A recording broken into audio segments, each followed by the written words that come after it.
जय Hind future commanders सीएपीएससी mentors के YouTube channel में आपका बहुत बहुत स्वागत है। आज हम डिस्कस करेंगे previous year analysis biology subject का 2024 के क्वेश्चंस हम डिस्कस करेंगे।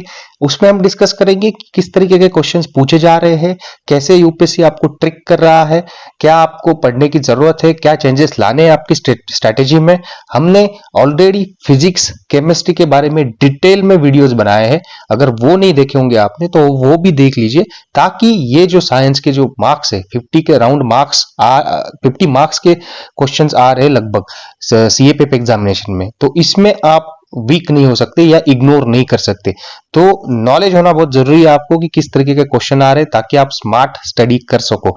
सिर्फ आपको हार्ड वर्क करके सिर्फ एक ही तरीके से सोच के आप पढ़ाई करते जाओगे और इन ट्रिक्स को आप नहीं इंप्लीमेंट करोगे, नहीं समझोगे, तो कहीं ना कहीं हार्म हो सकता है आपके स्कोर्स में। ठीक है, तो उसके लिए आप इन वीडियो सीरीज को फॉलो करो। इसकी पीडीएफ अगर आपको एक्सेस करनी होगी तो आपको टेलीग्राम चैनल ज्वाइन करना पड़ेगा, जिसकी लिंक आपको डिस्क्रिप्शन में मिल जाएगी। टेलीग्राम पे वेरियस क्विजेस होती है, पोल्स होती है, ताकि आपके स्ट्रैटेजीज में आप एनहांस कर सको, आप पता कर सको कि बाकी लोग क्या पढ़ रहे हैं, और भी मटेरियल वहां पे शेयर किया जाता है। तो आप टेलीग्राम चैनल को जरूर ज्वाइन करें। बायोलॉजी पे आते हैं तो क्वेश्चंस हम देखते हैं, तो ज्यादा से ज्यादा क्वेश्चंस जो है ह्यूमन फिजियोलॉजी पे था, प्लांट एनाटॉमी पे था एंड इकोलॉजिकल कॉन्सेप्ट्स पे क्वेश्चंस आए थे। 5 के अराउंड क्वेश्चंस आए थे। इस साल कम थे 2024 में, जो कंपेयर करें तो प्रीवियस ईयर्स में। पहला आप क्वेश्चन देखते हो तो बायोटेक्नोलॉजी से रिलेटेड था। क्वेश्चंस में यहाँ डिस्कस नहीं करूंगा क्योंकि आप पीडीएफ एक्सेस करने वाले हो और ऑलरेडी आप ये देख चुके हो। हम इसका एनालिसिस करेंगे।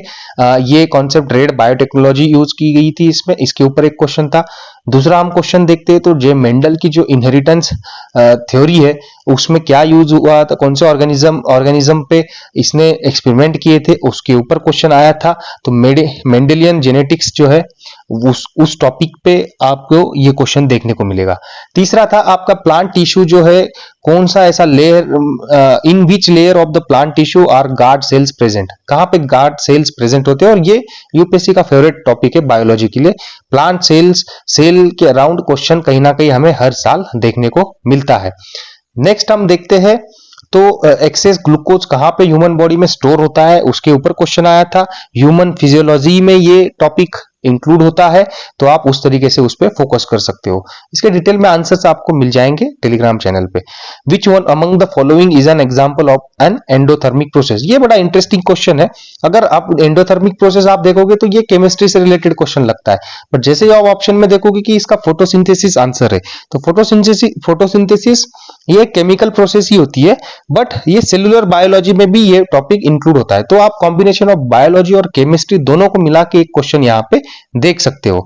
ठीक है, 6th क्वेश्चन देखोगे आप, ग्रीन हाउस इफेक्ट के बारे में पूछा गया है। ये भी बायोलॉजी में नहीं आता है, यहाँ पे गलती से आ गया है, बट आप क्वेश्चन को देखिए, इसमें फिजिक्स भी आ जाता है, इसमें केमिस्ट्री भी आ जाता है और एनवायरमेंट भी आ जाता है। तो किस तरीके से कॉम्बिनेशन करके यूपीएससी आपको क्वेश्चंस पूछ रहा है, जो कि आपकी एनालिटिकल एबिलिटी को टेस्ट किया जा रहा है। यहाँ पे आपको समझना होगा, यहाँ पे एनालिटिकल थिंकिंग आपकी, कि आप किस तरीके से, कितना आप समझते हो चीजों को।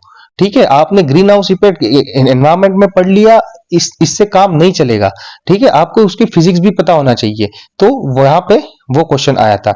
हम एनालिसिस की तरफ चलेंगे। एनालिसिस देखते हैं हम तो बायोलॉजी जो है 2024 में आपको देखने को मिलेगा कॉन्सेप्ट ड्रिवन। ठीक है ना, कॉन्सेप्ट ड्रिवन था, एप्लीकेशन बेस्ड था, मतलब आपको एप्लीकेशन अप्लाई भी करना है आपके नॉलेज को। एनवायरमेंटली फोकस था, राइट। फिर आपको रोट मेमोराइजेशन पे काम नहीं चलेगा, पहले ही बताया मैंने। ठीक है ना, पहले आप ह्यूमन एनाटॉमी पे कुछ ना कुछ रट्टा मार के जो क्वेश्चन सॉल्व करते थे वो नहीं चलेगा। अभी आपको चीजों को अच्छी तरीके से डेप्थ में पता होना चाहिए। ठीक है ना, ह्यूमन एनाटॉमी जो है towards biotechnology, physiology and environmental biology जो है उससे रिलेट किया गया है, और वो आपके कॉन्सेप्ट क्लियर होने चाहिए। लॉजिकल अगर आप ब्रेक डाउन करो बायोलॉजी के क्वेश्चंस का सीएपीएफ 2024 में, तो थ्योरेटिकल नॉलेज को यहाँ पे टेस्ट नहीं किया गया है। टॉपिक जो कवर हुए हैं, अगर मेजर आप ब्रीफली उसको कैटेगराइज करें तो वो आता है बायोटेक्नोलॉजी एंड जेनेटिक्स, जो कि practical applications in pharma and agriculture, इससे रिलेटेड क्वेश्चंस पूछे गए थे। 2 नंबर पे अगर आप देखते हो तो एनवायरमेंटल एंड प्लांट बायोलॉजी को कनेक्ट किया गया है, जैसे कि sustainability, climate change and ecology को, इसमें आपको इसके एप्लीकेशन बेस्ड क्वेश्चंस देखने को मिल रहे हैं। 3 नंबर पे आप अगर कैटेगराइज करते हो तो ह्यूमन फिजियोलॉजी एंड मेटाबॉलिज्म पे क्वेश्चंस थे, जो कि हर साल होते हैं यहाँ पे, बट इस साल जो है थोड़ा डिफिकल्ट लेवल आया है क्वेश्चंस का। तो applied medical and health sciences के रिलेटेड क्वेश्चंस थे। आगे हम डिटेल में इससे बात करेंगे। बायोटेक्नोलॉजी एंड जेनेटिक्स जो है, how it was tested in CAPF 2024, why biotechnology is gaining more importance in CAPF। पहले तो ये समझिए बायोटेक्नोलॉजी क्या है कि shaping the future of defence, health care and agriculture. हम न्यूज में भी देखते हैं, द हिंदू में भी पढ़ते होंगे या करंट में भी चलता रहता है, बायोटेक्नोलॉजी का टॉपिक कहीं ना कहीं फीचर करते ही रहता है। तो as a officer of the arm forces आपको जेनेटिक्स की अंडरस्टैंडिंग होनी चाहिए, बायो इंजीनियरिंग की अंडरस्टैंडिंग होनी चाहिए, उसका रोल क्या है बायो सिक्योरिटी में वो पता होना चाहिए, पैंडेमिक मैनेजमेंट और डिजास्टर रिलीफ में ये काम आएगा। तो इस तरीके से उसको आपको कनेक्ट करना है जब भी पढ़ रहे हो, ताकि आपको याद भी रहे, क्योंकि आपको पता होगा कि ये चीज जो पढ़ रहा हूं ये कहाँ काम आने वाली है, तो वो जल्दी आप अच्छे से समझ पाओगे। बायोटेक्नोलॉजी मतलब इतना मुश्किल सब्जेक्ट नहीं है, बट क्या है कि हम इग्नोर करते हैं क्योंकि एनसीईआरटी में नहीं है इतना। तो एनसीईआरटी में नहीं होने के कारण क्या होता है कि हम साइंस मतलब एनसीईआरटी ही समझ के चलते हैं, ठीक है ना, एनसीईआरटी, और उसके बाहर नहीं हम सोचते। तो क्या होता है कि इस तरीके के क्वेश्चंस आते हैं तो हम शॉक हो जाते हैं। इसीलिए करंट अफेयर्स को ठीक से पढ़ो, जो कि मैंने प्रीवियस वीडियोस में भी बताया है आपको फिजिक्स और केमिस्ट्री के लिए। अगर हम अब क्वेश्चंस देखें, which biotechnology branch is used in manufacturing pharmaceuticals, ठीक है ना, यहाँ पे कॉन्सेप्ट क्या टेस्ट हुई है, रेड बायोटेक्नोलॉजी की, मेडिकल और फार्मास्यूटिकल एप्लीकेशंस के बेस था। क्यों इंपॉर्टेंट है ये हमारे लिए ज्यादा समझना नेसेसरी हो जाता है कि बायो बेस्ड वैक्सीन जो है, जैसे कोविड-19 mRNA vaccine, insulin production, antibiotics are key in medical preparedness. देखो अब आप इस एनालिसिस को देखने के बाद द हिंदू न्यूज़पेपर पढ़ने का आपका नजरिया जो है वो चेंज हो जाएगा। आपको सडनली इंटरेस्ट जग जाएगा, जो पेजेस को आप छोड़ रहे थे। अब तक तो आप एडिटोरियल पेजेस पढ़ के हिंदू को फेंक देते होंगे, बट अब ये जो वीडियोज है वो देखने के बाद आप जो द हिंदू न्यूज़पेपर के जो अदर पेजेस होते हैं उसमें आपको क्वेश्चंस कहीं ना कहीं दिखने लग जाएंगे। खुद ही देखोगे कि हाँ इसके ऊपर ऐसे क्वेश्चंस बन सकते हैं, ये ऐसे रिलेट हो रहा है, ठीक है। मेंडल के एक्सपेरिमेंट पे क्वेश्चन आया था, क्यों इंपॉर्टेंट है, बेसिक जेनेटिक्स जो है वो हेल्प करती है फॉरेंसिक साइंस में, डीएनए फिंगरप्रिंटिंग, पैटर्निटी टेस्ट में, ठीक है। कहीं ना कहीं रिलेशन है। यूपीएससी जो क्वेश्चन पूछता है वो ऐसे ही नहीं पूछ लेता है, वो कहीं ना कहीं आपके ड्यूटी से रिलेटेड है और वही नॉलेज टेस्ट किया जा रहा है आपसे, ठीक है। तो फॉरेंसिक्स से रिलेटेड होता है, तो इसीलिए आपसे वो पूछा जा रहा है। Why class 10 NCERT is not enough. पहले तो ये देखते हैं क्योंकि क्लास 10 एनसीईआरटी कवर करता है, बेसिक करता है बायोटेक्नोलॉजी का, बट ये रियल वर्ल्ड एप्लीकेशंस को वहां पे नहीं कवर करता है, जैसे कि mRNA vaccine, CRISPR gene editing. CRISPR पे तो हम जब पढ़ रहे थे, हमने जब एग्जाम क्लियर किया था उस टाइम पे भी बहुत न्यूज में रहता था, बट हम भी नहीं फोकस करते थे इतना, क्योंकि समझ में नहीं आता था, ना ही पता था कि इस पे क्या क्वेश्चन बनेगा। बट आपको अब इस पे फोकस करना है कि इनके रिलेटेड बेसिक्स हो या डीप में आपको पता होने चाहिए, इसके एप्लीकेशंस क्या है, इसका साइंस क्या है, बेसिक वो आपको पता होना चाहिए। इसीलिए आपको क्लास 12 की एनसीईआरटी पढ़नी पड़ेगी, जिसके टॉपिक्स लास्ट में दिए गए हैं। तो ये बाद में करेंगे हम, ट्रेंड्स लास्ट में फिर दिया गया है इसका। वैक्सीन एंड ड्रग बायोटेक्नोलॉजी का जो है आपको साइंस अच्छे से करना पड़ेगा। आप अब तक आप नाम याद कर रहे थे कि वैक्सीन जो नई नई आती थी उसके नाम, उसके रिलेटेड क्वेश्चंस को आप एक्सपेक्ट कर रहे थे, बट अभी आप देख सकते हो कि यूपीएससी जो है टेस्ट कर रहा है कि वैक्सीन बना रहे हैं तो उसके पीछे साइंस क्या है, उसके पीछे केमिस्ट्री क्या है, बायोलॉजी क्या है, और कॉन्सेप्ट, प्रिंसिपल्स, थ्योरीज क्या क्या है, वो सब यहाँ पे टेस्टेड हो रही है, ठीक है ना। कहाँ से करोगे, क्लास बायोलॉजी के क्लास 12 में आपको molecular basis of inheritance, biotechnology, principles and applications, इस चैप्टर में आपको ये देखने को मिलेगा। आपको अगर समझ में नहीं आता है तो NPTEL IIT लेक्चर्स है क्रिस्पर पे, जीन थेरापी पे, जीएनए सीक्वेंसिंग पे, वो भी देख सकते हो आप। अब ये मत बोलना कि इतना कहां से करें, आपके पास बहुत टाइम होता है, आप पढ़ते नहीं हो। आप अगर दिन के 11-12 घंटे अगर पढ़ सकते हो तो ये सब कवर हो सकता है, ठीक है, अगर कंसिस्टेंटली कर रहे हो तो टाइम बहुत है आपके पास, वो एक्सक्यूज नहीं देना है। साइंस एंड टेक अपडेट्स को फॉलो करो अच्छे से, जेनेटिक इंजीनियरिंग इनोवेशंस को भी फॉलो करना है आपने। स्टेप 2 में हम देखते हैं कि एनवायरमेंटल और प्लांट बायोलॉजी पे क्वेश्चन आया था, कैसे टेस्ट किया था आपके ऊपर।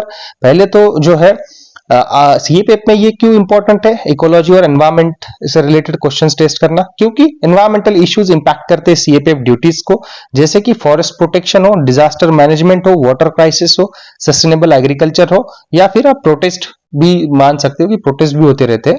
और मोस्टली आप जो जिन एरियाज में रहते हो वहां पे इकोलॉजिकल सेंसिटिव एरियाज होते हैं और जंगल्स में ही रहते हैं आप, तो आपको पता होना जरूरी है। Climate change affects national security, ठीक है ना, तो नेशनल सिक्योरिटी आ गई, मतलब वहां पे आप आ गए मतलब कि सिक्योरिटी किस चीज से हो सकती है, क्लाइमेट चेंज की वजह से। हम देख रहे हैं कि अर्बन फ्लड्स बढ़ रहे हैं, डेजर्टिफिकेशन बढ़ रहा है, माइग्रेशन ऑफ क्लाइमेट रिफ्यूजीज आ रहा है, तो आप कहीं ना कहीं बॉर्डर गार्डिंग फोर्सेस में हो, क्लाइमेट रिफ्यूजीज जो है आपके लिए सिक्योरिटी कंसर्न्स होंगे। सीएपीएफ 2024 के क्वेश्चंस अगर आप एनवायरमेंट से रिलेट करोगे तो पहला था plant tissue has guard cells, ठीक है ना, तो इसमें प्लांट फिजियोलॉजी पे ये क्वेश्चन टेस्ट हुआ था। क्यों इंपॉर्टेंट है, understanding plant adaptations is crucial for agriculture and forest conservation. अब देखो आप बाद में भले ही आपके काम ना आए ड्यूटी पे आके, मतलब इन फोर्सेस आके, बट यूपीएससी तो उसका सोच है कि उसको किस तरीके अगले, यूपीएससी तो अगले 30 साल के लिए सोच रहा है ना, कि अगले 30 साल के लिए उनको कैसे ऑफिसर चाहिए। मतलब हम तो अभी बस नौकरी के लिए देखते हैं कि नौकरी मिल जानी चाहिए, बट वो सोच रहे हैं कि आगे 30 साल में क्या क्या चेंजेस होंगी फोर्सेस में, फोर्सेस किस तरीके से शेप लेंगी, टेक्नोलॉजी का क्या यूज करेगी, तो उन टेक्नोलॉजी को अडाप्ट करने के लिए उनको जो है ऑफिसर्स किस तरीके के चाहिए, उस तरीके से वो क्वेश्चंस को भी डेवलप कर रहे हैं, ठीक है, तो वो भी अपने आप इवॉल्व होती रहती है क्वेश्चंस में। अब दूसरा क्वेश्चन देखते हैं हम, बायोगैस से रिलेटेड था, तो ये केमिस्ट्री से रिलेटेड है, ठीक है ना, ये केमिस्ट्री से रिलेटेड है, यहां पे गलती से आ गया है, ठीक है। क्लास 10 एनसीईआरटी यहां पे भी इनफ नहीं हुई है, क्योंकि ये ब्रीफली कवर करती है ग्रीन हाउस इफेक्ट को, बट लैक करती है deeper explanations of carbon cycles, biodiversity loss, ecological balance, ठीक है। तो क्लास 12 की आपको फॉलो करनी पड़ेगी, इसके लिए भी करंट अफेयर्स प्लस उसके साथ करंट अफेयर्स को भी लिंक करना पड़ेगा आपको, तभी आप ये सॉल्व कर पाओगे। देखो साइंस डिफिकल्ट नहीं है, इजी है, अगर आप उसको इंटरेस्ट लेके पढ़ोगे और स्मार्टली पढ़ोगे, ठीक है, क्योंकि वो नए नई चीजें आएंगी। आप देखो सिर्फ एनसीईआरटी पढ़ के आप बोर हो जाओगे, ठीक है ना, एनसीईआरटी पढ़ के सिर्फ बोर हो जाओगे, बट उसके साथ आप करंट अफेयर्स और इन टॉपिक्स को जैसे हमने एनालिसिस बताया है उसको लिंक करना जैसे ही शुरू करोगे तो आपका इंटरेस्ट जो है वो उसमें जग जाएगा। Expected environmental equal biology trends के हिसाब से आप देखोगे एक्सपेक्टेड क्वेश्चंस कहां आ सकते हैं, बायोडायवर्सिटी कंजर्वेशन में, जैसे कि protected areas, biosphere reserves, Ramsar sites, ठीक है, carbon sequestration and climate change mitigation, net zero targets, carbon credits, उसके बाद impact of deforestation, desertification, role of afforestation in climate control. देखो ये लग रहे हैं एनवायरमेंट के आपको क्वेश्चंस, बट आपको पढ़ने हैं ये एनवायरमेंटल बायोलॉजी के हिसाब से, मतलब इसमें बायोलॉजी का क्या रोल है, बायोलॉजी का क्या साइंस है, वो आपको इसमें ढूंढना है और उसको आपने ठीक से पढ़ना है। Environmental laws and global agreements के बारे में भी आपने पढ़ना है उसमें, ठीक है। तो यहाँ पे क्लास 12 में ecosystem, environmental issues, biodiversity conservation ये दिया गया है, वो पढ़ लेना।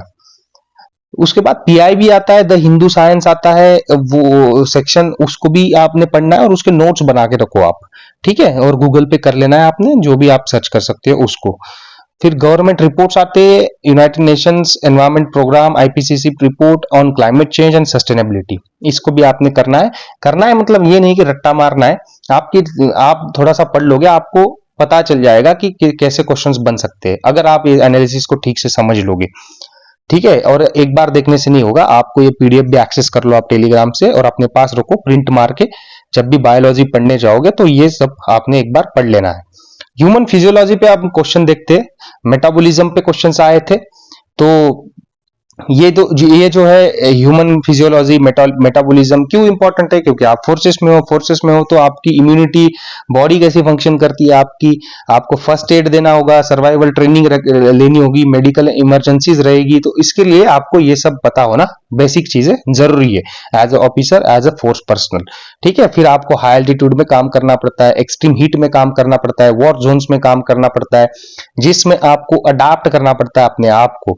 तो फिजियोलॉजिकल अडाप्टेबिलिटी जो है वो इंपॉर्टेंट हो जाती है, तो इससे रिलेटेड क्वेश्चंस आते हैं।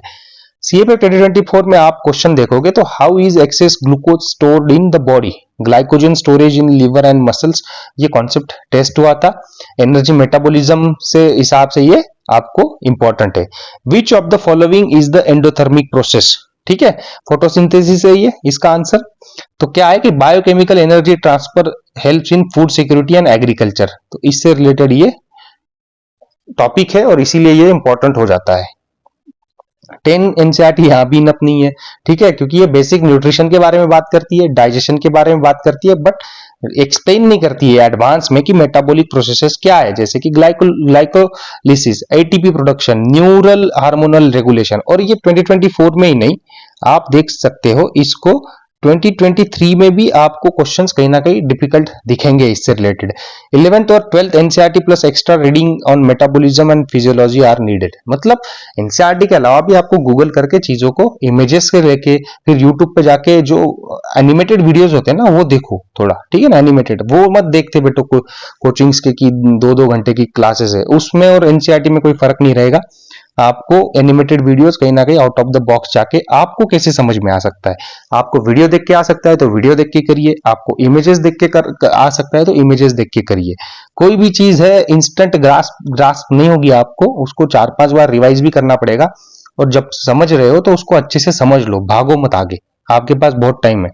ठीक है, टाइम की कमी नहीं है, आपकी विल पावर की कमी है। आप 10 से 12 घंटे पढ़ाई करो तो आपके पास टाइम ही टाइम रहेगा। एक्सपेक्टेड ह्यूमन फिजियोलॉजी के ट्रेंड से देखें तो एक्सपेक्टेड क्वेश्चंस कैसे बन सकते हैं सीएपीएफ 2025 में। न्यूरल और हार्मोनल कंट्रोल पे आपको क्वेश्चंस देख सकते हैं, role of adrenaline, cortisols in stress response, ठीक है, ये भी आपको कहीं ना कहीं फोर्सेस से रिलेटेड ही लगते हैं। Adaptability, immune system and vaccine के लिए आपको क्वेश्चंस आप देख सकते हो 2025 में। T cells, B cells, antibodies, blood circulation and oxygen transport पे आप क्वेश्चन एक्सपेक्ट कर सकते हो, ठीक है, क्योंकि आपको हाई एल्टीट्यूड एरिया में रहना पड़ता है। मेडिकल एप्लीकेशंस जो है pharmaceuticals, nutrition, endurance training, energy metabolism, dietary needs for CAPF personnels, तो इस हिसाब से ये जरूरी हो जाता है। अब आप देखो कि ये नहीं है कि मैं ये कह रहा हूं तो इसी के रिलेटेड क्वेश्चंस आ जाएगा, आपको पढ़ना तो पूरा ही है, बट आपको याद रखना है, आपको प्रेडिक्ट करना है कि कहाँ का एंटिसिपेट करना है कि कहाँ का क्वेश्चंस पूछ सकता है, ठीक है। तो ये आपको क्लास 11th और 12th के बायोलॉजी के चैप्टर्स में मिल जाएगा, जैसे ह्यूमन फिजियोलॉजी है, न्यूरल कंट्रोल है, एंडोक्राइन सिस्टम है, इम्यूनिटी है। इसकी ऑलरेडी मैंने पीडीएफ भी शेयर कर दी है तीनों सब्जेक्ट्स की, फिजिक्स हो, केमिस्ट्री हो और बायोलॉजी हो, उसके सिलेक्टेड टॉपिक जो है 11th 12th में से क्या करने हैं, कौन से टॉपिक्स पे फोकस करना है, वो वहां पे दिया गया है। मेडिकल फिजियोलॉजी बुक जो है ये आप मत करना, मेरे हिसाब से ज्यादा हो जाएगा आपके लिए। आप बस इतना ही कर लो, एनसीईआरटी हो गई और उसके साथ ही करंट अफेयर्स को लिंक करके गूगल से आप थोड़ा पढ़ लो। डिफेंस ट्रेनिंग मैनुअल जो है, use by paramilitary forces for medical preparedness and survival fitness, ये इसलिए पढ़ो, ठीक है, ये आपको नेट पे मिल जाएगा कहीं ना कहीं।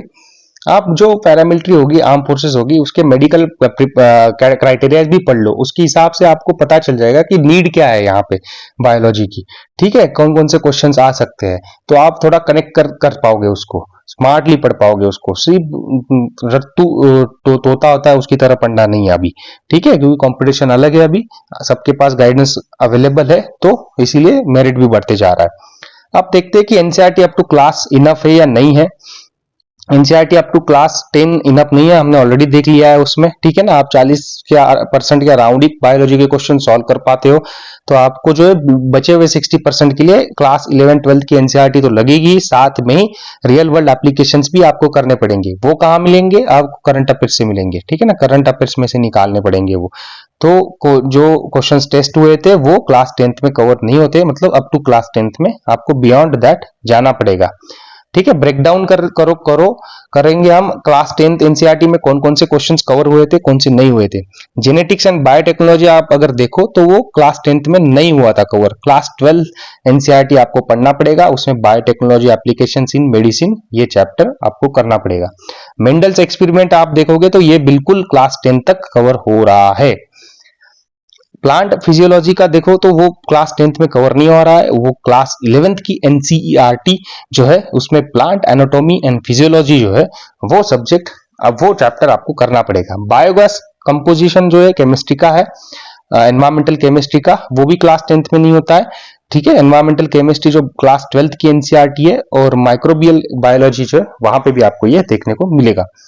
मेटाबॉलिज्म एंड ह्यूमन फिजियोलॉजी अगर आप देखते हो तो वो भी क्लास 10th में कवर नहीं हो रहा है, वो क्लास 11th में कवर हो रहा है। ह्यूमन फिजियोलॉजी, कार्बोहाइड्रेट मेटाबॉलिज्म जो है उसमें ये क्वेश्चन कवर हुआ है। एनवायरमेंटल बायोलॉजी जो है वो बिल्कुल कवर हो रहा है इसमें क्लास 10th की एनसीईआरटी पे। बेसिक एनवायरमेंटल साइंस कॉन्सेप्ट्स जो है वो टेस्ट हुए थे, तो वो आप देख सकते हो यहाँ पे क्लास 10 में क्या आपको कवर हो रहा है और क्लास 12th में क्या हो रहा है। अब ये भी नहीं समझना है कि क्लास 10 में बिल्कुल छोड़ देता हूँ और क्लास 11th और क्लास 12th पढ़ लेता हूँ, ये नहीं करना है। आपके बेसिक्स बिल्कुल कंप्लीट होने चाहिए। क्लास 10th की आप अगर नहीं समझोगे तो आपको क्लास 11th और 12th आपको समझ में नहीं आएगा। और क्या पता यूपीएससी क्लास 10th के ऊपर ही थोड़े डिफिकल्ट क्वेश्चन पूछ रहे वहीं से। ठीक है, तो कहीं छोड़ना नहीं है। बेसिक जो बुक्स होते हैं अपने वो बिल्कुल ऐसे ऐसे करने हैं कि उसमें से जितने भी क्वेश्चंस आए वो आपसे वहां पे होने ही चाहिए, 100% एक्यूरेटली होने चाहिए। ठीक है, तो ये था सिलेक्टेड टॉपिक्स, मैंने ऑलरेडी वहां पे शेयर कर दिया है टेलीग्राम पे। 11th और 12th में से क्या करना है फिर भी यहाँ पे एक बार बता देता हूँ।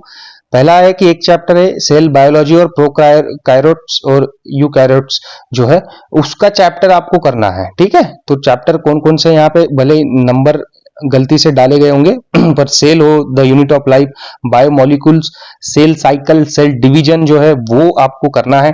ठीक है, उसमें आपको की टॉपिक्स का फोकस करने हैं वो भी यहाँ पे बताए गए हैं। तो आपने ये पीडीएफ का क्या है कि प्रिंट निकाल के अपने पास रख लेना है, एक फोल्डर बना लो फाइल का, ताकि इसमें मैंने बहुत अच्छे से सिलेबस आपको डिजाइन करके दिया है कि क्या पढ़ना है और पिन पॉइंट बताया कि कहाँ पे कैसे क्यों फोकस करना है, क्यों भी बताया गया है, क्या भी बताया गया है और कैसे भी कैसे करना है। मतलब व्हाट, हाउ, नहीं व्हाई, व्हाट एंड हाउ, ये तीनों क्वेश्चंस आपको सॉल्व कर दिए यहाँ पे, ताकि आप अच्छे से वहां पे प्रिपेयर कर पाओ। ठीक है, उसके बाद यहाँ पे chapter photosynthesis, respiration in plants, ये सब भी दिया गया है। और फोटोसिंथेसिस में क्या पढ़ना है वो भी बताया गया है, रिस्पायरेशन में क्या पढ़ना है वो भी बताया गया है। ठीक है, अब क्लास 12 की बायोलॉजी देखोगे तो उसमें जेनेटिक्स और इवोल्यूशन आपको देखने को मिलता है, उसके बारे में आपको पढ़ना है। Principles of inheritance and variation आपको पढ़ना है, मॉलिक्यूलर बेसिस ऑफ इनहेरिटेंस आपको पढ़ना है, इवोल्यूशन पढ़ना है। ठीक है, अब लग रहा है ये कम नहीं है, सिलेक्टिव भी है पर चैप्टर्स बड़े बड़े ही है। ठीक है, मेंडल्स लॉ ऑफ इनहेरिटेंस जो है उसको भी आपको अच्छे से करना है, इस पे क्वेश्चंस हमने देखे हैं।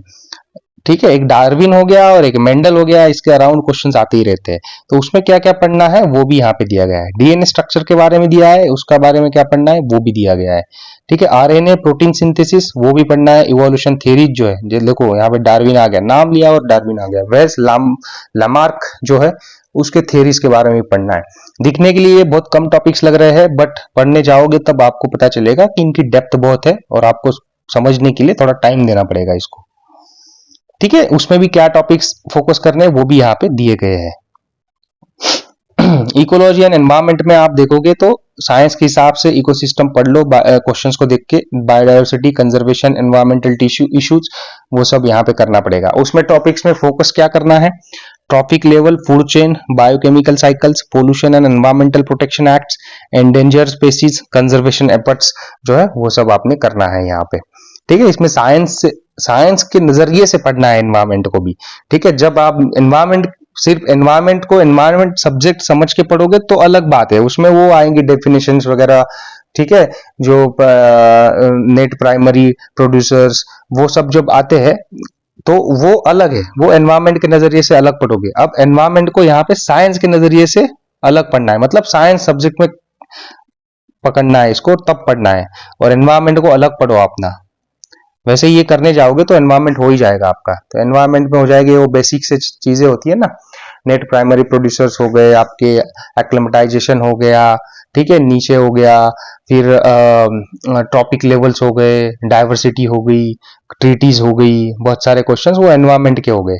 और एनवायरमेंट में साइंस क्या क्या है उसका, साइंस जैसे क्वेश्चंस हमने देखे वो आपको उस तरीके नजर से देखने पड़ेंगे।